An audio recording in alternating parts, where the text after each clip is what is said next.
So good morning, everyone. My name is Andrew Berstein. I am the head of sales for SESAMm. By way of quick introduction, we're an AI-focused company of just over 100 people based in Paris, France. Our speciality is really around using natural language processing technology to analyze and interpret a huge amount of unstructured text from across the web. That's news, social discussion, social media, and specialist blog content in multiple languages. In terms of our clients, we help public and private equity investors, investment banks and corporates to really try and identify as quickly as possible potentially critical ESG risks, reputational risk factors, and positive events that might have an impact on the companies that they care about. So I'm going to do a quick live product demonstration here. We'll run through a couple of ESG-focused use cases, starting at the portfolio level. So this is SESAMm. This is our ESG monitoring and analytics platform. As I say, we're starting here at the portfolio level.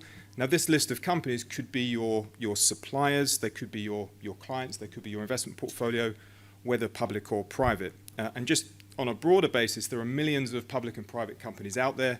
What we've found is it's very difficult, if not impossible, to track all of those companies at scale on a timely basis. So what we've tried to build at SESAMm is a huge data lake of over 20 billion articles, and we have technology that gives us the flexibility to cover pretty much any company and to really start to overcome that challenge. So the companies listed here, again, that could be your own universe of firms, are ranked under each of the three E, S, and G pillars. What we're ranking them by are, first of all, the number of controversies that they have been exposed to over the time period that you select, and you can go back several years, and by what we call our intensity score. So that's a 0 to 5 score that indicates the materiality and the severity of those reputational risk events that they have been exposed to. So under the social risks, somewhat unsurprisingly, Starbucks is there rated at the top.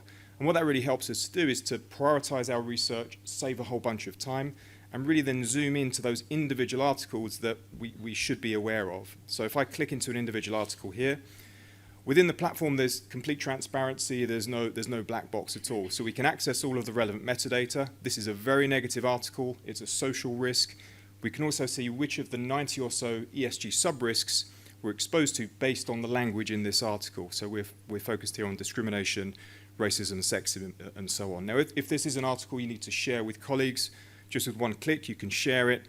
You can translate from pretty much any language as well.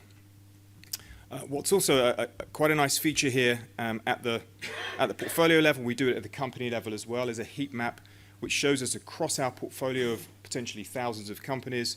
We're mostly exposed on the governance side to fraud, embezzlement, on the social side, employee relations, discrimination, and so on the environmental side as well. And I should say at this stage that a really important part of our solution are daily systematic email alerts.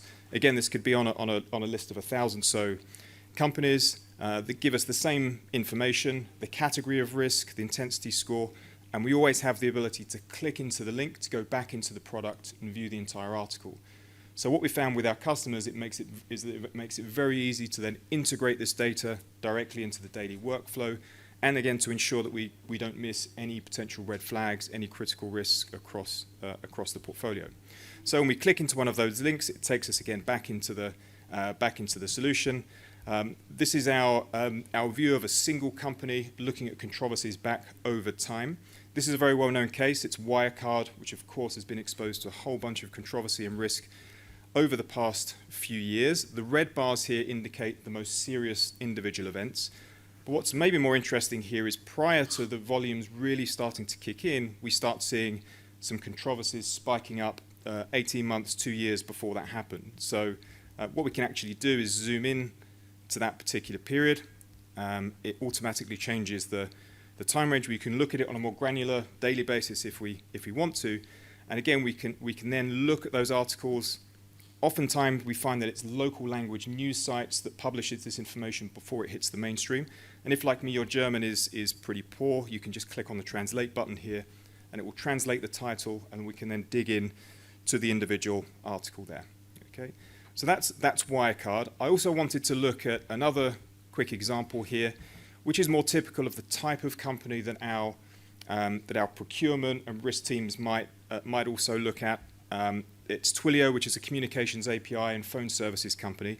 What we found is that prior to that spike that you see in August 22, there's very little controversy. So we want to know what's going on from a due diligence and a monitoring perspective. And we can see in just one click, we're scanning through millions, if not billions of articles to show us that we're potentially exposed to data breaches, hacks. And this is always a really big red flag, certainly from a supplier perspective. So that's a very quick demo of our ESG monitoring and analytics platform. We also work in areas such as positive impact, UN SDGs, other sentiment analytics as well. So if you're interested in learning more and asking a few questions of myself or team members in the networking areas, we'd be delighted to continue the conversation. Thanks for your time. Thank you.